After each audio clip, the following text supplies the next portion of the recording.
प्रजा का विद्रोह अनुचित है। यदि हम दूसरा विवाह न करते तो हमारी वंश परंपरा का अंत हो जाता। अपने वंश को बढ़ाने के लिए ही हमने दूसरे विवाह को स्वीकार किया है। क्षमा करें महाराज, प्रजा आपके दूसरे विवाह के नहीं, पटरानी कीर्ति के साथ हुए अन्याय के विरुद्ध है। इसलिए प्रजाजन उन्हें न्याय देने की मांग कर रहे हैं। हम जानते हैं सेनापति कि हमारी प्रजा कीर्ति के साथ बहुत अधिक स्नेह करती है। कीर्ति का पक्ष लेकर प्रजा का विद्रोह करना अनुचित नहीं है, परंतु हम कीर्ति के पक्ष में न्याय करें भी तो कैसे? हम विवश हैं सेनापति। क्षमा करें महाराज, छोटा मुंह बड़ी बात। प्रजाजन कहते हैं पटरानी कीर्ति के साथ हुए अन्याय आपने नई महारानी शशि प्रभा को प्रसन्न करने के लिए किए हैं। नहीं महाराज, क्षमा करें महाराज। महाराज, महाराज, अनर्थ हो गया। रक्षा करें महाराज, रक्षा करें। क्या बात है, तुम सब इतनी भयभीत क्यों दिखाई पड़ रही हो? महाराज, पटरानी शशि प्रभा। क्या किया पटरानी शशि प्रभा ने? उन्होंने कुछ नहीं किया है। फिर क्या हुआ उन्हें? महाराज, एक भयानक कापालिक आया था। कापालिक? हाँ महाराज, ज्वालामुखी जैसा शरीर, अग्नि के समान लप लप करती आंखें, बादलों के गरजने के समान उसके स्वर वाला वो कापालिक पटरानी जी के कक्ष में आ गया। फिर क्या हुआ? कहाँ से आया था वो कापालिक? द्वारपालों ने उसे रोका क्यों नहीं? रोकते कैसे, वो तो आकाश से आया था। आकाश से?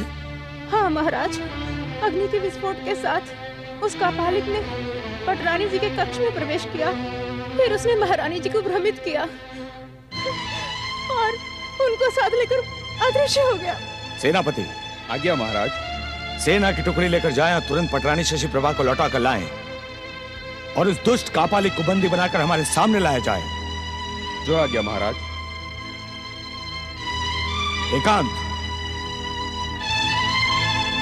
कहीं ये महारानी कीर्ति को अपमानित करने का दंड तो नहीं? नहीं नहीं, महारानी कीर्ति पर मुझे पूरा विश्वास है। मेरे अनिष्ट की कामना वो कर ही नहीं सकती, पर उसके साथ अन्याय तो किया है मैंने। न जाने इस समय महारानी कीर्ति किस दशा में होगी। ओम गणपते नमः। ओम गंगापते नमः।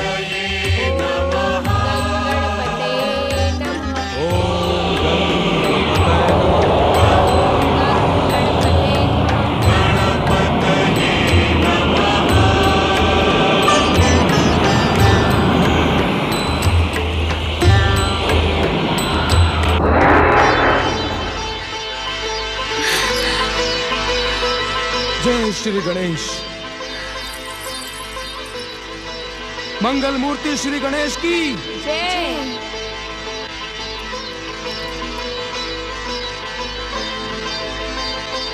तुम तीनों की अगाध भक्ति से हम प्रसन्न हुए।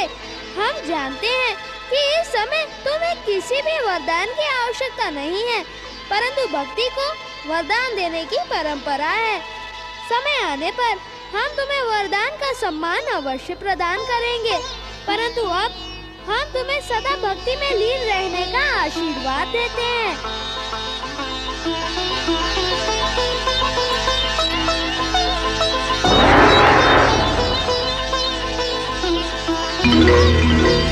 हे दयालु परमेश्वर, तुम्हारी दया पाकर मैं धन्य हो गया।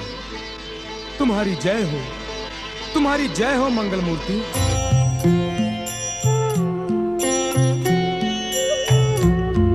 ओम गणपते नमः। ओम गणपते नमः।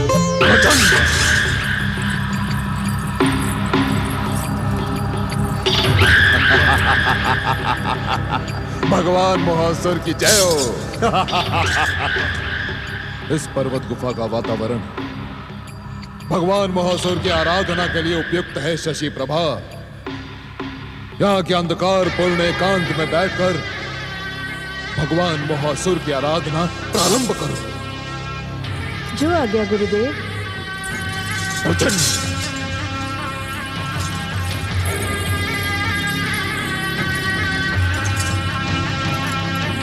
शशि प्रभा,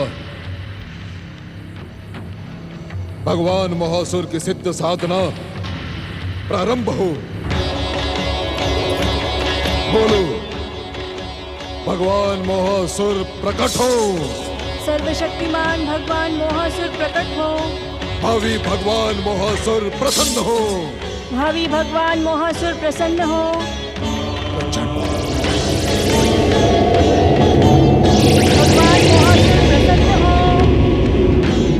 भगवान मोहासुर प्रसन्न हो।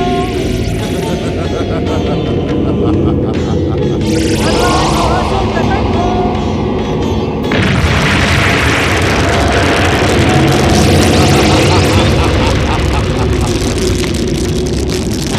सर्वशक्तिमान भावी भगवान मोहासुर प्रकट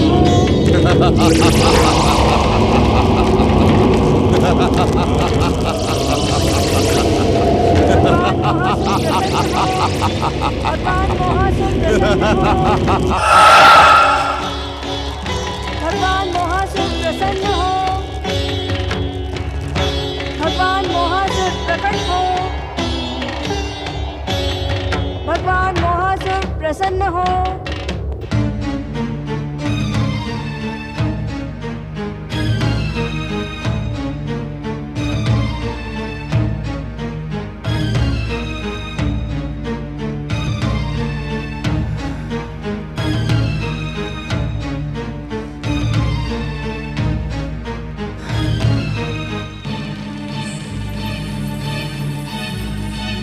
विश्वपालक भगवान श्री हरि के अवतार महर्षि वेदव्यास इस प्रकार निराश और उदास क्यों हो? तुम सर्वसमर्थ हो, तुम्हें किसी की सहायता की कामना नहीं करनी चाहिए। लेखनी उठाओ, लेखनी उठाओ और अपने विचारों को शब्द दो। लेखनी उठाओ वेदव्यास, लेखनी उठाओ। विचारों के इस बवंडर में कहीं तुम्हारी पुराण रचना के शब्द खो न जाए। विलंब ना करो, लेखनी उठाओ वेदव्यास, लेखनी उठाओ।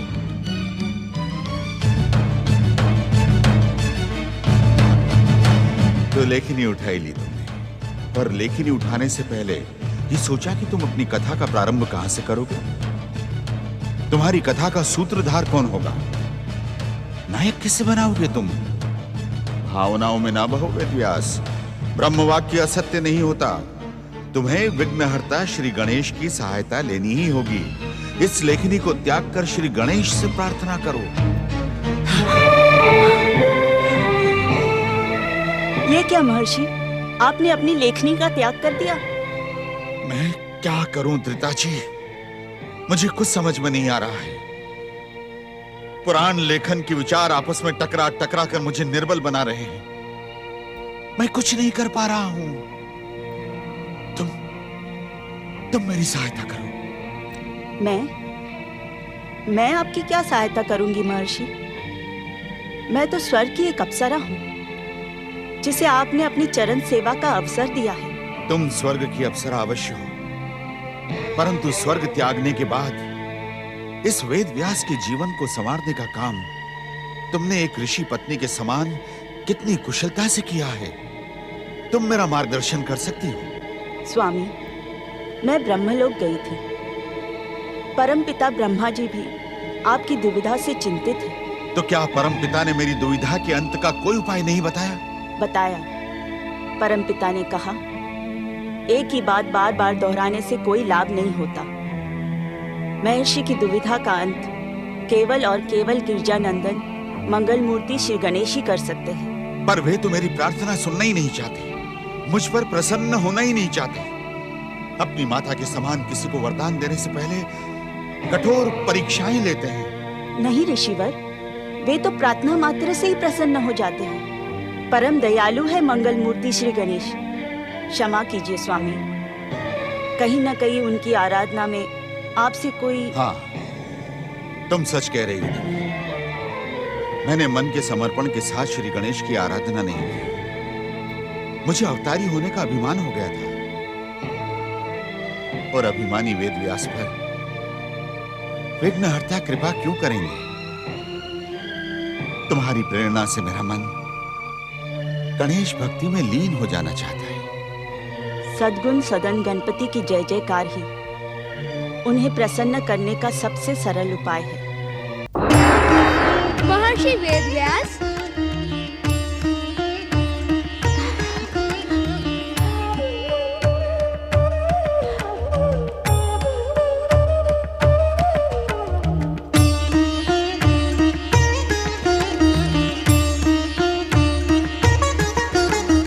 वंदन करके मुझे पापी न बनाए महर्षि।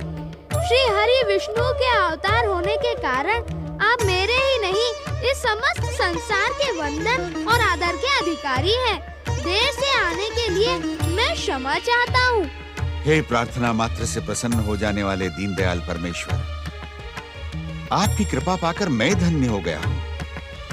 क्षमा तो मुझे कीजिए, भूल मैंने की है। मेरा मन विचलित हो गया था। ब्रह्म वाक्य को ठुकराकर इस पापी मन ने पुराण लेखन का हठ ठान लिया। वो तो केवल हठ था, इसीलिए सफल नहीं हुआ। हम सब तो ब्रह्म इच्छा से ही बंधे थे। मैं तो एक बार आपके दर्शन करने के लिए यहाँ आया भी था। ये आप क्या कह रहे हैं मंगल मूर्ति? मेरी बात पर संदेह न करे माता। महर्षि की आराधना को सफल करने जब मैं यहाँ आया था, तब मैंने देखा कि महर्षि आराधना का त्याग करके अपने श्री हरि अवतार होने का स्मरण करते हुए श्रुत हो रहे हैं। ऐसे में आराधना का सुफल देकर तपस्या की परंपरा का अपमान होता, इसीलिए मैं लौट गया। परंतु आज पिताश्री भगवान शिव की आज्ञा से मैं पुनः यहाँ आया हूँ। आप तो सबके प्रति करुणा रखने वाले हैं, सबके अग्र पूज्य हैं। मुझे आपकी आराधना का त्याग नहीं करना चाहिए था प्रभु। देवी धृताची के कारण मुझे अपनी भूल का पश्चाताप है। मुझे विश्वास है कि भक्तवत्सल और क्षमा निधान श्री गणेश मेरी भूल को क्षमा करेंगे। बार बार क्षमा की बात कहकर मुझे लज्जित न करे महर्षि। अब कहें मेरे लिए क्या आज्ञा है? हम आपकी कृपा और सहायता के आकांक्षी हैं गिरिजानंदन। आप तक ये संदेश पहुंच ही चुका होगा कि वेदों की रचना के बाद ब्रह्मदेव ने मुझे 18 पुराणों को लिखने का कार्य सौंपा। उन पुराणों की रचना का कर्तव्य पूरा करने में मैं स्वयं को असमर्थ पा रहा हूँ प्रभु। आप तो सर्व समर्थ हैं। अपनी ही लीला के वश में होकर मुझे प्रसन्न करने के लिए ऐसा कह रहे हैं। 18 पुराणों की रचना किए बिना वर्तमान द्वापर और आने वाले कलयुग में धर्म, संस्कृति और तप आराधना की परंपरा स्थापित नहीं हो पाएगी। उसे तो पूरा करना ही होगा। तो मेरे विघ्नों का अंत करें शिवप्रिय। मैं आपसे एक अनुरोध करना चाहता हूँ महर्षि। अवश्य। पुराणों की रचना से पहले आप वर्तमान युग और उसकी दशा को दर्शाने वाले इतिहास की रचना करें। इतिहास की रचना? हाँ महर्षि, उस इतिहास के एक पात्र आप और माता धृताची भी होंगी। अपनी देवी दृष्टि से आप आने वाले भविष्य को देख सकेंगे, उसका विस्तृत और उचित चित्रण कर सकेंगे। मैं सर्वप्रथम आपका उसी रचना का सहायक बनूंगा। वर्तमान युग के उस महान इतिहास के पात्र मेरे साथ जगत पालक श्री हरि विष्णु के पूर्ण अवतार श्री कृष्ण और भरत वंश के राजपुरुष भी होंगे। परंतु इस इतिहास का नाम क्या होगा? जय महाकाव्य, जो भविष्य में महाभारत के नाम से प्रसिद्ध होगा। अब विलंब न करें, शीघ्र अपने विचारों को सुनाने का काम प्रारंभ करें। अवश्य गिरिजानंदन, अवश्य। आप पधारें।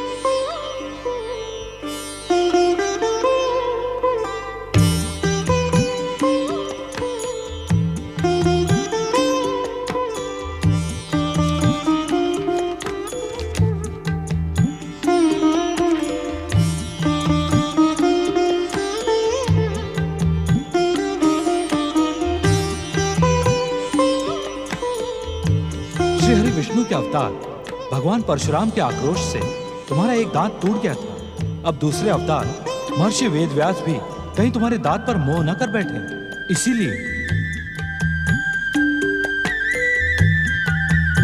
महर्षि वेदव्यास के आश्रम में लेखनी की कोई कमी नहीं। वल्लभ, भीतर से लेखनी ले आओ। नहीं, उसमें तो समय नष्ट होगा। शुभ कार्यों में मुहूर्त का बड़ा महत्व होता है। परंतु लेखनी के बिना। लेखनी तो है माता।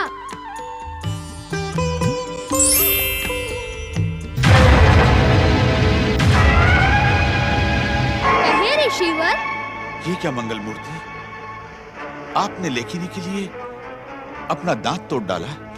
आप तो गजानन हैं। गज अर्थात हाथी को अपने दांत बहुत प्रिय होते हैं।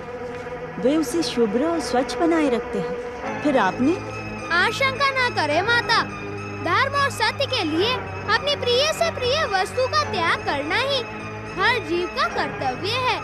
हाँ, ये सत्य है कि पिछले लंबे समय के बाद महर्षि परशुराम के आक्रोश से टूटा हुआ ये दांत मुझे पिताश्री भगवान शिव ने प्रदान किया था। फिर स्वयं आपने इसे क्यों तोड़ डाला? जगत पालक श्री हरि विष्णु के अवतारों से अपनी निकटता प्रमाणित करने के लिए। हमारी निकटता को प्रमाण की कोई आवश्यकता नहीं है गजानन। ये दांत तो आपने आने वाले युगों को आदर्श की शिक्षा देने के लिए तोड़ा है। धर्म, कर्म और शुभ कार्यों के लिए अपनी प्रिय से प्रिय वस्तु का दान करना ही आपकी इस लीला का रहस्य है। विघ्नहर्ता, आपकी इस कल्याणकारी लीला से हमारा जीवन धन्य हो गया। आपकी जय हो श्री गणेश, आपकी जय हो। मुहूर्त बीता जा रहा है महामुनि। अब आप अपने विचारों को स्वर दें, परंतु मेरे एक निवेदन का ध्यान रखिएगा। कहें मंगल मूर्ति, कहें। आप अपने विचार इस प्रकार कहें कि मेरी लेखनी एक क्षण के लिए भी न रुके। ये कैसा आदेश दे दिया गिरजानंदन ने? ये बुद्धि निधान है। शब्द और स्वर इनसे ही तो प्रारंभ हुए हैं। इतनी शीघ्रता से मैं कैसे बोल पाऊंगा? कोई न कोई उपाय तो सोचना ही होगा। ये सोच में पड़ गए महर्षि। आप धन्य है गणेश महाराज। सोच में डालकर पूछते हैं सोच में क्यों पड़ गए? हाँ, एक उपाय है। यदि गणेश जी मेरे कहे हुए विचारों का अर्थ समझकर लिखें तो मुझे अवसर मिल जाएगा। आपने मेरी बात का उत्तर नहीं दिया महर्षि। एक निवेदन करना चाहता था आपसे। हाँ हाँ, अवश्य, आज्ञा करें। बुद्धि निधान, मेरे विचार आपकी लेखनी को रुकने का समय नहीं देंगे, परंतु आप मेरे विचारों का अर्थ समझकर ही लिखें। तथास्तु। वास्तव में धन्य तो आप और आपकी बुद्धि है महर्षि। मैं उसका नमन करता हूँ। अब कहें महर्षि। वक्रतुंड महाकाय सूर्यकोटि संप्रभ निर्विघ्नं कुरु मे देव सर्वकार्येषु सर्वदा। श्री गणेश आराधना मंत्र से महाभारत महाकाव्य का लेखन प्रारंभ हुआ। देखते ही देखते श्री गणेश की सिद्ध लेखनी से महाभारत का महाकाव्य बह निकला।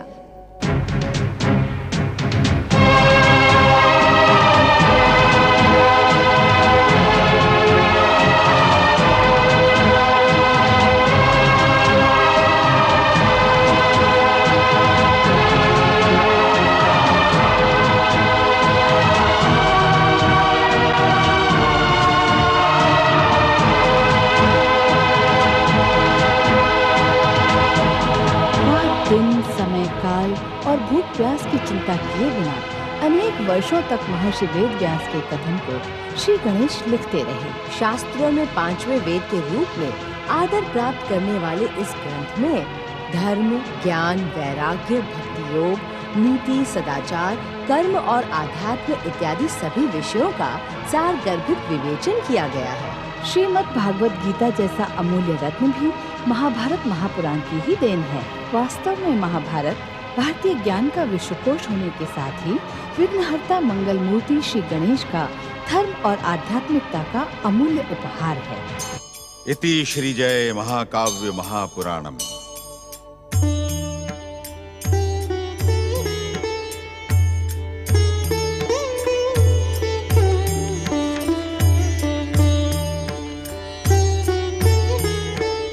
हे मंगल मूर्ति, इस जय महाकाव्य को पूरा करके आपने केवल मुझ पर ही नहीं अपितु समस्त मानव जाति पर महान उपकार किया है। यदि आप मेरी सहायता ना करते तो मैं स्वयं तो इसे लिख ही ना पाता। हम सब नियति से बंधे हैं महर्षि। नियति द्वारा निश्चित कर्तव्य को ही मैंने पूरा किया है। अब मुझे विश्वास हो गया है कि आपके सामने श्री विष्णु पुराण से लेकर भविष्य पुराण तक 18 पुराणों का चित्र स्पष्ट हो गया होगा। आप बिना किसी दुविधा के शांति पूर्वक उनकी रचना कर सकेंगे। बिना आपकी कृपा और सहयोग के मैं कुछ भी नहीं कर पाऊंगा विघ्नहर्ता। मैं तो सदा आपकी सेवा में उपस्थित रहूंगा महर्षि। आपके स्मरण मात्र पर भागा भागा चलाऊंगा। आएंगे तो तब जब हम आपको जाने देंगे। मंगल मूर्ति जय महाकाव्य के लेखन कार्य में व्यस्त रहते हुए आपने पिछले लंबे समय से ना तो अन्न ग्रहण किया है ना ही जल। पहले इस भोग को स्वीकार कर हम पर कृपा करें। माता, ये सच है कि आनंद के इस अवसर का आनंद ये स्वादिष्ट मोदक और अधिक बढ़ा देंगे, परंतु इस समय मुझे भोजन की आज्ञा न दें। आप ऐसा क्यों कह रहे श्री गणेश? क्या आप आपके हाथ से बने मोदक माता पार्वती के मोदकों के समान ही स्वादिष्ट होंगे। फिर आप इनका भोग क्यों नहीं लगाते? क्या आपको माता पार्वती ने? माता पार्वती तो संसार की माताओं का आदर्श है। वे मुझे क्यों रोकेंगी? मैं तो नियति के वश में होकर इस समय भोजन नहीं कर सकता। मुझे क्षमा करें। देवी, विघ्नहर्ता मंगल मूर्ति श्री गणेश के हर काम में लोक कल्याण और जनहित की भावना है।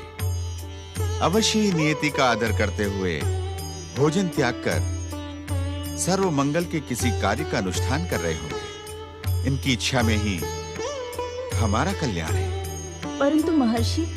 माता, मैं आपको वचन देता हूँ कि नियति का संकेत मिलते ही मैं स्वयं आपके हाथ से बने स्वादिष्ट मोदक खाने के लिए प्रस्तुत हो जाऊंगा। परंतु अब मुझे आज्ञा दें। लंबे समय से मैं माता पार्वती से दूर हूँ। वे अवश्य ही मेरी चिंता कर रही होंगी। विघ्नहर्ता मंगल मूर्ति गिरजानंदन श्री गणेश की जय हो, जय हो।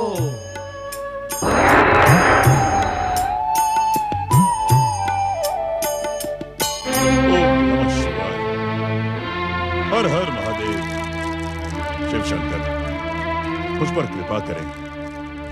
मेरे विचलित मन को शांति प्रदान करें प्रभु। जब से मेरी इच्छा के विरुद्ध इस यज्ञ कुंड से दैत्यात्मा का प्रतीक प्रचंड कापालिक प्रकट हुआ है, तब से मन आशंकाओं से घिरता जा रहा है।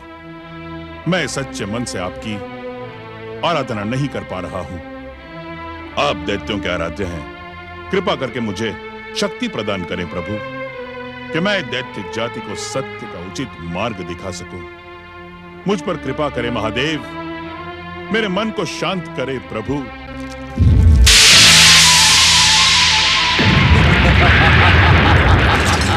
प्रचंड भृगुपुत्र, यदि तुमने सर्वशक्तिमान भगवान मोहासुर की तपस्या न की तो दैत्य गुरु का पद तुमसे छीन लिया जाएगा।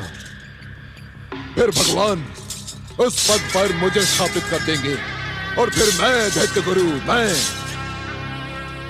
दैत्य जाति को ऐसी भयानक और विस्फोटक शक्तियों से संपन्न कर दूंगा कि त्रिदेव देखते रह जाएंगे।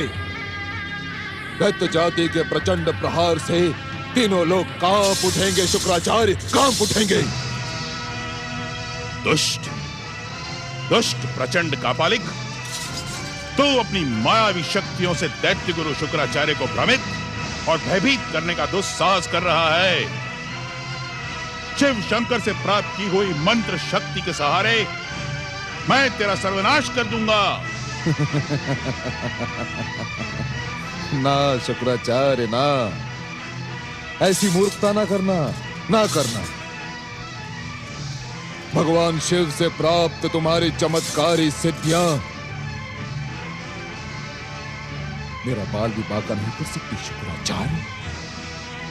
और यदि तुमने ऐसा किया तो तुम्हारे साथ तुम्हारे आराध्य शिव का नाम भी कलंकित हो जाएगा शुक्राचार्य। शिव शिव शिव शिव शिव, दुष्ट कापालिक, अब देख मेरी सिद्धियों का प्रभाव। ओम नमः शिवाय। गुस्सा न करो शुक्राचार्य, तुम्हारी कोई भी दिव्य शक्ति मुझ दैत्य आत्माओं से जन्मे प्रचंड कापालिक को स्पर्श भी नहीं कर सकती। शुक्राचार्य, मैं अपनी ही इच्छा से प्रकट हुआ हूं और अपनी ही इच्छा से दैत्य आत्माओं में समा जाऊंगा, पर मेरे समाने से अचेत पड़े दैत्यों के शरीर में भी प्राण आ जाएंगे भृगुपुत्र। वे विस्फोट के साथ उठ खड़े होंगे, धधकती हुई ज्वालामुखी के लावे के भांति वे सृष्टि को पिघल जाएंगे और इसके उत्तरदायी तुम होगे शुक्राचार्य, केवल और केवल तुम। तो मेरी शक्ति को नहीं जानता प्रचंड। मैं दैत्य गुरु शुक्राचार्य हूं और दैत्य जाति में जन्म लेने वाला हर दैत्य और राक्षस मेरी इच्छा के अधीन है।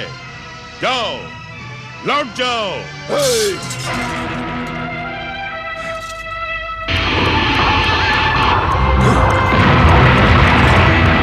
मैं संघर्ष नहीं तुम्हारा साथ चाहता हूं शुक्राचार्य, इसलिए तुम्हारी दुष्टता को क्षमा करके जा रहा हूं। यदि इस दुष्टता का दंड नहीं भुगतना चाहते तो सर्वशक्तिमान भगवान महोत्सव की आराधना करो भृगुपुत्र। मूर्ख प्रचंड, क्या तू नहीं जानता कि भृगुपुत्र शुक्राचार्य अपने आराध्य शिव के सिवा किसी और की आराधना के विषय में सोच भी नहीं सकता। हर हर महादेव।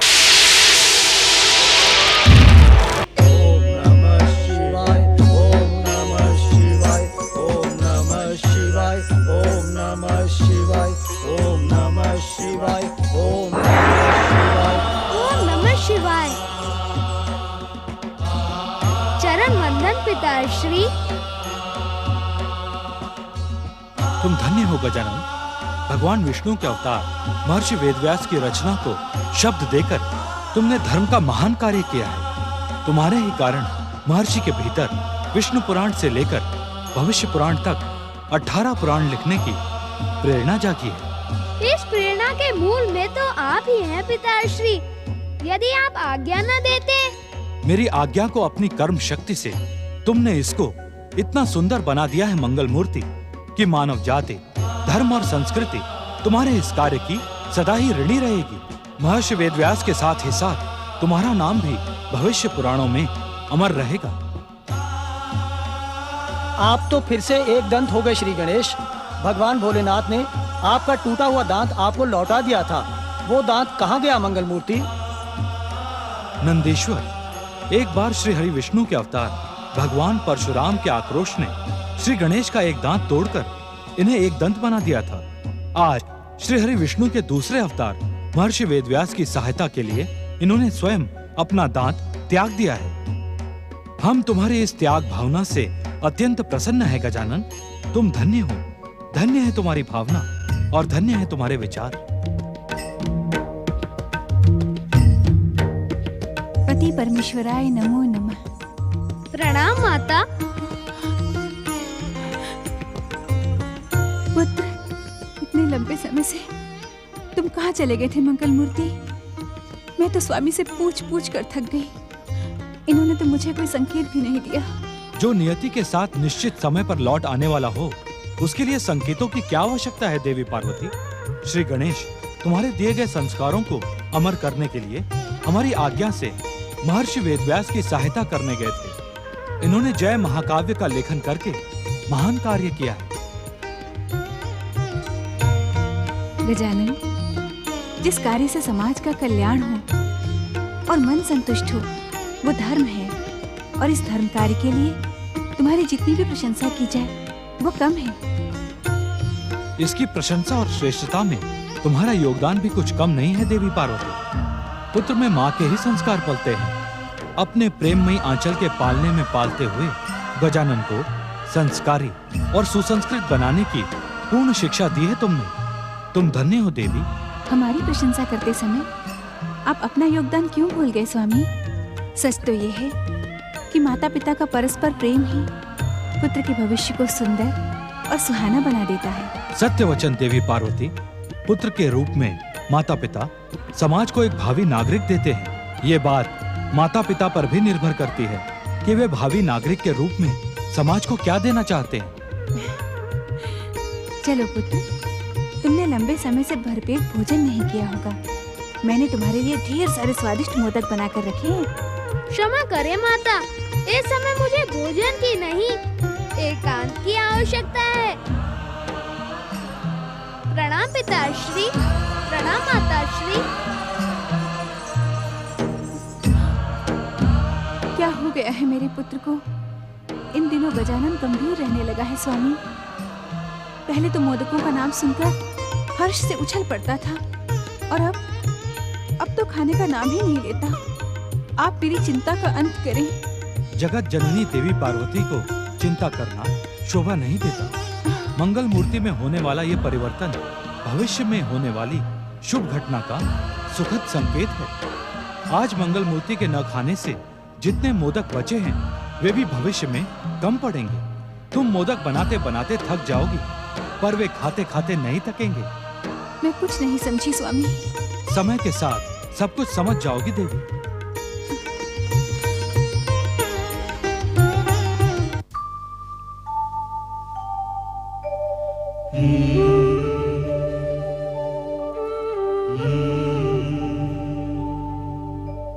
प्रणाम गौरीपुत्र श्री गणेश। तुम तो जानते ही हो कि परम देव श्री महागणेश के भावी अवतार के प्रकट होने में अब अधिक समय नहीं है, इसीलिए चिंता का त्याग करो।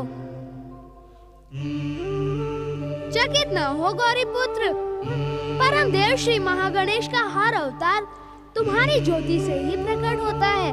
जब परम देव श्री महागणेश का आदेश और तुम्हारी इच्छा होगी, मैं प्रकट हो जाऊंगा। तब हम दोनों जी भरकर खेलेंगे। मैं तुम्हारी सारी उदासी दूर कर दूंगा। जय जय श्री महागणेश। प्रणाम गौरीपुत्र। जय जय श्री महागणेश। जय जय श्री महागणेश। ओम गं गणपते नमः। ओम गणपते नमः। ओम गं गणपते। ओम गं गणपते नमः। ओम गणपते नमः।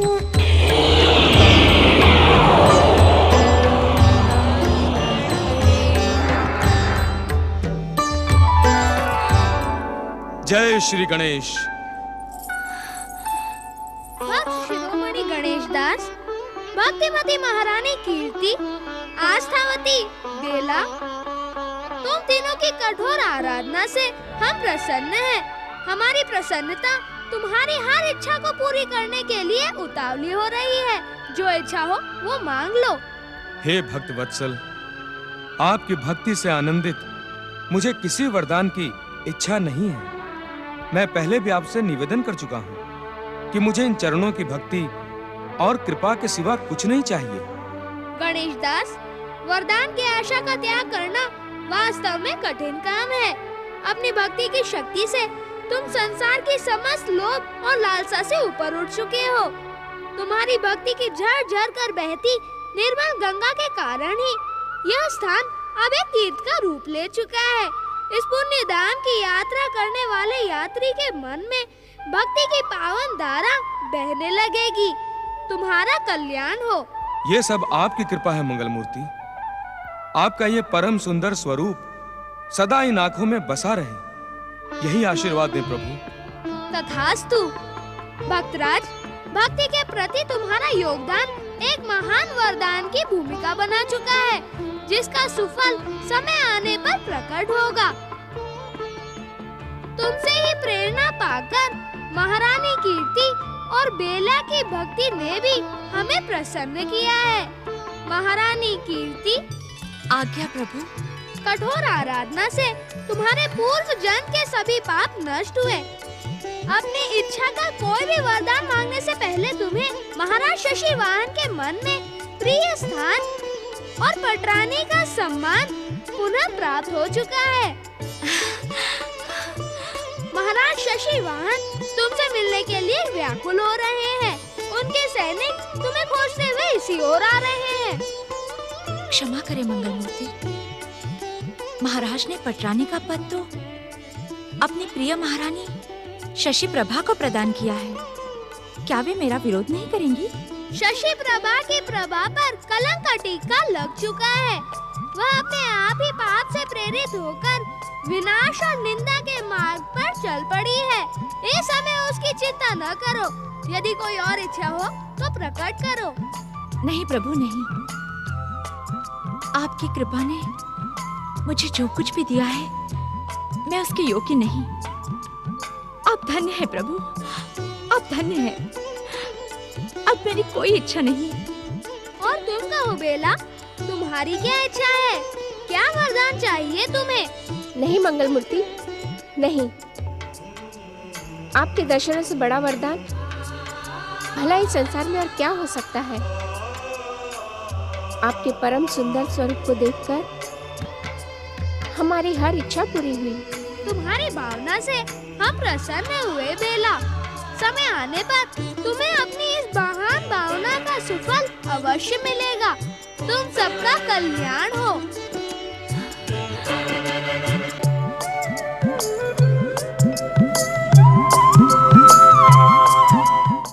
दुख हरता ये है सुखदाता। श्री गणेश